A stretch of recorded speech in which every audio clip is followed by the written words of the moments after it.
नमस्कार, मैं हूं दीपाली राणा। आप देख रहे हैं मिड कैप मंत्रा। शुरुआत कर लेते हैं इस वक्त हेडलाइंस के साथ। क्वालकॉम में इसके हिस्सा खरीद के बाद नए शिखर पर पहुंचा रिलायंस इंडस्ट्रीज। शेयर का भाव 1930 के करीब 12 लाख करोड़ के मार्केट कैप वाली देश की पहली कंपनी बनी। बाजार में ऊपरी सिरों मुनावस्तु निफ्टी ऊपर से करीब 600 पॉइंट का फिलहाल। निफ्टी 10,800 के करीब। बैंकिंग शेयरों ने बनाया दबाव।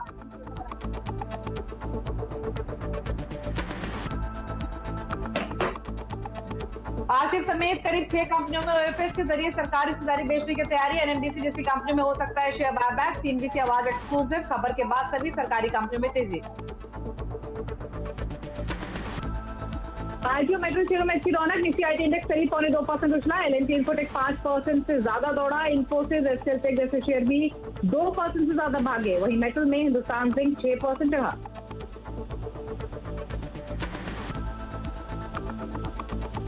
15 जुलाई को खुलेगा यस बैंक का एफपीओ। बैंक की 15,000 करोड़ जुटाने की योजना। 12 से 13 प्रति शेयर है प्राइस बैंड। यस बैंक का शेयर 12% से ज्यादा टूटा।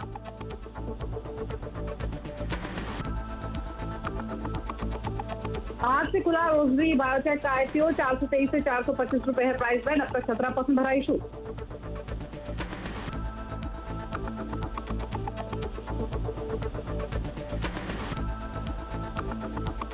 आप देख रहे हैं मिड कैप मंत्रा और इस वक्त का बाजार का एक्शन आपके सामने लेकर आते हैं। और हमने देखा सुबह की शुरुआत हुई और बाजार में हमने देखा 11,000 के लेवल्स के नजदीक पहुंचने की बाजार ने कोशिश की, लेकिन ऊपरी स्तरों से थोड़ा सा दबाव बनता हुआ दिखा है क्योंकि निफ्टी 10,800 के नजदीक कारोबार कर रहा है। इसके अलावा जो दबाव बनाया है वो बैंक स्टॉक ने बनाया है क्योंकि बैंक निफ्टी हमने देखा ऊपरी स्तरों से अपनी बढ़त को गंवाते हुए लाल निशान में भी दिन के दौरान फिसला और जो प्राइवेट बैंक हैं वो प्रेशर बिल्डअप कर रहे हैं। इसके अलावा एक स्टार परफॉर्मर रहा रिलायंस इंडस्ट्रीज। एक बार फिर से आज खबरों में भी है क्वालकॉम के हिस्सा खरीद की और नए life time high Reliance industries लगातार बना रहे हैं और जो मार्केट कैप है वो 12 लाख करोड़ के पार पहुंची है। इसके अलावा हमने आईटी और मेटल स्टॉक्स में अच्छी रौनक देखी है। मेटल्स पे इंडेक्स पिछले एक हफ्ते से लगातार चल रहे हैं और आईटी में भी एक रिन्यूड बाइंग इंटरेस्ट आज के सेशन में देखा गया है। वहीं अगर आप मिड कैप इंडेक्स को देखेंगे तो आज बिल्कुल फ्लैट ट्रेड ये कर रहा है, लेकिन सिलेक्टिव मिड कैप आज अच्छी बढ़त दिखा रहे हैं। Mid cap pharma, mid cap IT यहाँ पर अच्छी बैंक देखने को मिली है। मेटल क्षेत्र के जो मिड कैप स्टॉक्स है वहां पर खरीदारी आज के सेशन में बनती हुई दिख रही है। और अगर आप निफ्टी की प्रिसाइसली आज के सेशन की बात करेंगे तो आईटी स्टॉक आज की बढ़त को लीड करते हुए, क्योंकि अगर आप टॉप मूवर्स देखेंगे आज के सेशन के तो टेक महिंद्रा, एचसीएल टेक यहाँ पर 3 से 4% की मजबूती आज के सेशन में हम देख रहे हैं। मेटल्स में आप देखिए वेदांता, हिंडाल्को ये भी 2 से 2.5% की मजबूती आज के सत्र में दिखा रहे हैं। आज की हमारे प्रकाशगाबा.com से प्रकाश गाबा हमारे साथ बने हुए, उनसे एक आउटलुक पहले इंडेक्स पर लेते हैं।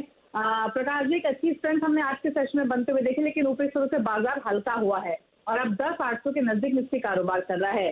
क्या व्यू है इन लेवल्स पर और कैसे ट्रेड आप रेकमेंड करेंगे? Good afternoon to you Deepali. ऐसा लगता है कि जो आज गैप अप खुला बस वहीं पर थोड़ी दिक्कत आ गई। निफ्टी और बैंक निफ्टी में थोड़ा एक डाइवर्जन था। निफ्टी में कोई बैंक निफ्टी में वीकनेस थी और निफ्टी में स्ट्रेंथ था। ये जो गैप अप खुला उसने सत्यानाश कर दिया। मुझे लगता है निफ्टी में शायद ये जगह जो है ये सस्टेन कर पा सकता। पॉसिबल है कि जो फ्राइडे का जो क्लोज है वो डिफेंड कर ले, तो मुझे लगता है यहां से एक अपमूव मिल सकता है क्योंकि बेसिकली जो चार्ट स्ट्रक्चर है वो तो पॉजिटिव है। वीकनेस बैंक में है और बैंक थोड़ी ज्यादा गिरावट देखी है हमने, कमजोरी ज्यादा देखी है। यहां से जो बाउंस मिलेगा शायद बैंक निफ्टी को ऊपर ले जा सकता है करीब 22,300। तो ये बाउंस ये एक्सपेंशन कॉन्ट्रैक्शन चलते रहेंगे। लगता है कि शायद निफ्टी यहां पर संभल सकता है। अगर किसी को लेना है तो ले सकते हैं, लेकिन स्टॉप थोड़ा डीप होगा 10,740 का। फिर एक आपको मिल सकता है 10,850-900 का। ठीक है। तो इसके अलावा अगर स्टॉक स्पेसिफिक बात करें तो कुछ ट्रेड्स आपने आइडेंटिफाई की हैं? मेरे पास 2 स्टॉक्स हैं। मैं पहले जाऊंगा कोलगेट में। कोलगेट में सेफ्टी मार्जिन हाई है, साइडवेज स्ट्रक्चर था, उसके बाद जो अपमूव मिला है बढ़िया मिला है। यहाँ पर इसका टारगेट है 1450, स्टॉप होगा 1400 का। तो कोलगेट में एक बाइंग नजर आती है, सेफ्टी में छुपने की जगह भी अच्छी है। और दूसरा है जिंदाल स्टील। ये सुबह से एक अच्छा मूव दिखाई दे रहा था। पॉसिबल है कि जिंदाल स्टील में एक अपमूव मिले। टारगेट ऑन द अपसाइड 177 का है, लेकिन आते दिनों में हायर लेवल भी देख सकते हैं। स्टॉप होगा 169 का। तो 2 ट्रेड यहाँ पर गावा साहब ने आपको बताया है। कोलगेट में खरीदारी की सलाह है। यहाँ पर टारगेट 1450 1440 के होंगे, 1400 का स्टॉप लॉस होगा। वहीं जेएसपीएल में 169 का स्टॉप लॉस, टारगेट 177 का होगा। लेकिन मिड कैप में एक्शन कहाँ है, इस पर अब करते हैं फोकस। हालांकि इंडेक्स तो बिल्कुल फ्लैट ट्रेड कर रहा है, लेकिन स्टॉक स्पेसिफिक खरीदारी या फिर बिकवाली के सौदे कहाँ बन रहे हैं, इस पर अपडेट ले लेते हैं। सुमित हमारे साथ मौजूद है मिड कैप का पूरा एक्शन लेकर। बताइए सुमित, कहाँ फोकस है? शुक्रिया दीपाली। देखिए आज मार्केट में अभी कुछ देर पहले एक सेल ऑफ आया है हायर लेवल से, लेकिन mid cap more less flattish tone पे कामकाज कर रहे हैं। इंडिविजुअल स्टॉक स्पेसिफिक मूव देखने को मिल रहा है। पहले गेनर्स की बात कर लेते हैं। भारत फोर्ज, आज सुबह ये सीएनबीसी आवास पर रिकमेंड भी किया गया और एक अच्छी तेजियां देखने को भी मिल रही है। आईबी हाउसिंग, बीएचईएल और अपोलो हॉस्पिटल कुछ और ऐसे नाम है जहां पर सेलेक्टिव बाइंग आज के सत्र में है। मिड कैप लूजर्स में Idea, Oil India, Federal Bank और Bank of India. Banking space में वैसे ही बिकवाली है तो मिड कैप बैंक भी पार्टिसिपेट करते हुए दिखाई पड़ रहे हैं। इसके अलावा मिड कैप आईटी गेनर, जिनके भी चर्चा आप कर भी रही थी, LNT, infotech, intellect design, Cyient, जिनके नंबर्स हैं इस हफ्ते, और उसके अलावा ई क्लर्क्स में भी कुछ हफ्ते बाइंग आते हुए दिखाई पड़ रही है। एफएमसीजी गेनर्स में से आप बजाज कंज्यूमर को देख सकते हैं, नंबर्स इसमें भी एक अच्छी बाइंग है। इनफैक्ट सबसे बड़ा गेनर है एफएमसीजी स्पेस का। साथ ही साथ वीएसटी इंडस्ट्रीज, बॉम्बे बर्मा और मैरिको कुछ और ऐसे नाम है जहां पे फ्लैट टू पॉजिटिव बायस देखने को मिल रहा है। लाइफ हाई पर डॉक्टर लाल पैथ लैब पहुंच चुका है, एलएनटी इन्फोटेक पहुंच चुका है, डिक्सन टेक पहुंच चुका है और स्कॉट्स पहुंच चुका है। ये कुछ ऐसे नाम है जो कि लाइफ हाई पे कामकाज कर रहे हैं और जहां पे खबरें हैं और खबरों का असर है उसमें आईआरसीटीसी नंबर्स के बाद मूव। डी मार्ट शुरुआत में गैप डाउन के बाद फ्लैटिश टोन पे कामकाज करता हुआ। क्लेरेंट केमिकल और बायोकॉन पॉजिटिव खबरों के बीच में यहां पर भी मूव आता हुआ दिखाई पड़ा है। तो इन सभी स्टॉक्स पे आप नजर रख सकते हैं। इंडेक्स फ्लैट है लेकिन स्टॉक स्पेसिफिक मूव जरूर देखने को मिल रहा है। फ्लैट है लेकिन स्टॉक स्पेसिफिक मूव है। और सुमित, शुरुआत में स्टॉक का जिक्र किया, Bharat forge, auto ancillary stocks में हमने मूव अच्छा देखा भी है। भारत फोर्ज में इनफैक्ट अपने लो से काफी अच्छी रिकवरी दिखाई दी है। गाबा साहब, भारत फोर्ज पर आपका क्या व्यू है इन लेवल्स पर? भारत फोर्ज में कहूंगा कि जो इसका चार्ट स्ट्रक्चर है इसके हिसाब से लगता है कि एक अपमूव मिल सकता है। बेसिक स्ट्रक्चर पॉजिटिव है, स्ट्रॉन्ग सपोर्ट जोन करीब 360 के आसपास है। थोड़ा वक्त दीजिए, 380, 390 और 400 ये एक जोन है, वहां तक जाने की क्षमता रखता है। अच्छा, एक व्यू अपना इन्फोटेक पर भी दीजिए गाबा साहब। सबसे ज्यादा बढ़ने वाला स्टॉक ये रहा है अगर आप पिछले एक हफ्ते की या फिर एक महीने की परफॉर्मेंस देखेंगे आईटी क्षेत्र में। और देखिए इस हफ्ते नंबर्स भी हैं और अनुमान ये है कि एलएनटी इन्फोटेक के जो मार्जिन है वो अच्छे इंप्रूव हो सकते हैं। यानी मिड कैप आईटी में सिलेक्टिव कंपनीज है जिनके अर्निंग्स अच्छे रह सकते हैं। एलएनटी इन्फोटेक पर क्या स्ट्रैटेजी आपकी रहेगी? अगर किसी ने शॉर्ट टर्म के लिए कोई पोजीशन बनाई है तो उसके लिए लेवल्स बताइए।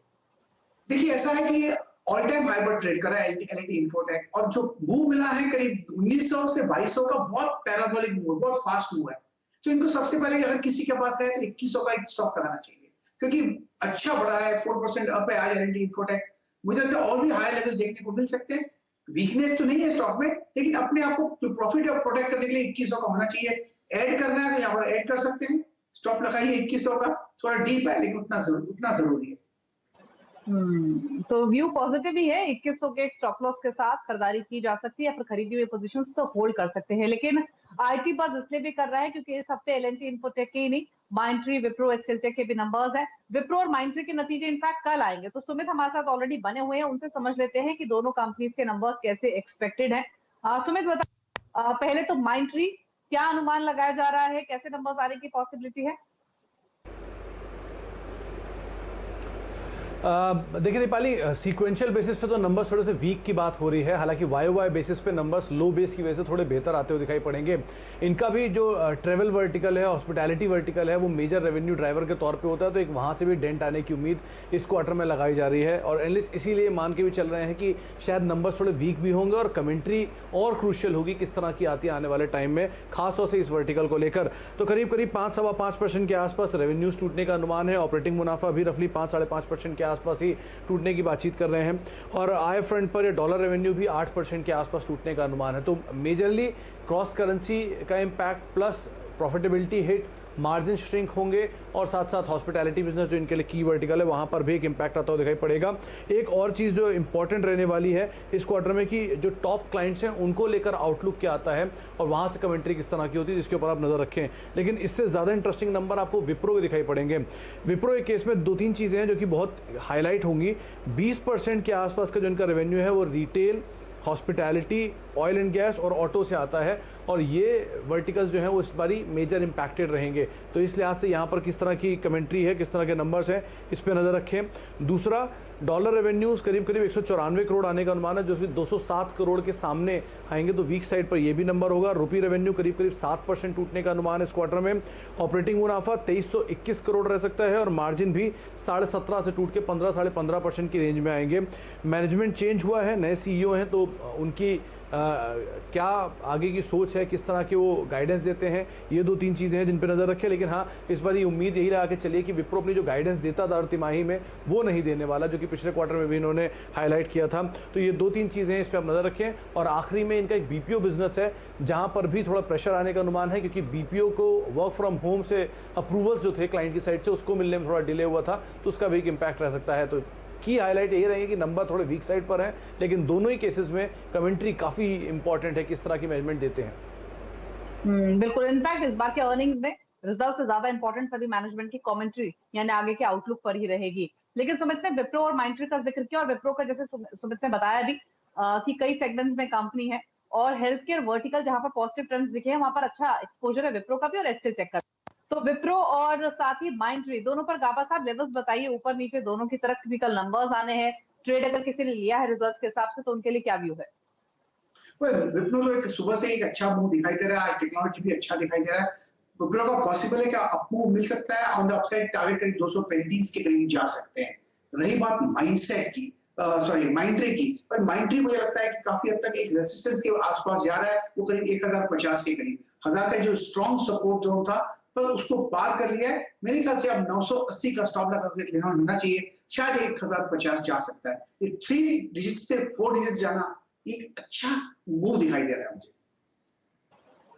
ठीक है, तो ये आपको मिला है माइंडट्री और विप्रो दोनों पर। चलिए एक छोटे से ब्रेक के लिए यहाँ पर रुक रहे हैं, जब वापस लौटेंगे तो बात करेंगे सीएनबीसी आवाज की एक्सक्लूसिव खबर की। आरसीएफ समेत करीब 6 सरकारी कंपनियां हैं जिनमें ओएफएस के जरिए सरकार हिस्सेदारी बेच सकती है। इस खबर पर और डिटेल समझेंगे। एक्सक्लूसिव खबर लेकर लक्ष्मण रॉय हमारे साथ बने हुए हैं, लौटेंगे और चर्चा करेंगे।